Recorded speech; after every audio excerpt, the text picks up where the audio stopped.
எல்லோருக்கும் வணக்கம். ஒரு வேலையை செய்கிறதா இருந்தாலும், ஒரு பொருளை வாங்கணும் அப்படின்னு நினச்சிட்டு இருந்தாலும் மறந்து போகுது. நானும் காலையில் நினைப்பேன், ஆனால் மறந்து போயிடுது அப்படின்னு நினச்சிட்டு இருக்கிறவங்களா நீங்கள்? அதுக்கு ஒரு சின்ன டிப்ஸ் சொல்கிறேன். இப்போ நீங்கள் வேலைக்கு போகிறீங்க, சாயங்காலம் ஒரு பொருள் வாங்கணும் அப்படின்னு நினச்சிங்கன்னா, காலையிலேருந்தே அதை மனசுக்குள்ளேயே ரிப்பீட் பண்ணிகிட்டே இருங்க. இந்த ஜாமான் வாங்கணும், இந்த பொருளை வாங்கணும். ஒரு வீட்டில் ஒரு வேலை செய்யணும்னு வச்சுக்கோ, 2 நாள் கழித்து ஒரு வேலை செய்யணும்னாலும் நீங்கள் மனசுக்குள்ளேயே ரிப்பீட் பண்ணிகிட்டே இருந்தீங்கன்னா அது டக்குன்னு ஞாபகம் வந்துடும்.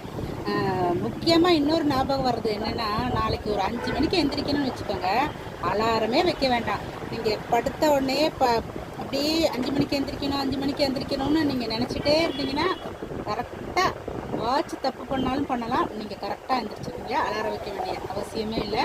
ட்ரை பண்ணி பாருங்கள். நிறைய பேர் சப்ஸ்கிரைப் பண்ணவே மாட்டேங்கிறீங்க. சேனலை சப்ஸ்கிரைப் பண்ணி கமெண்ட் பண்ணுங்கள், லைக் பண்ணுங்கள். Okay, by.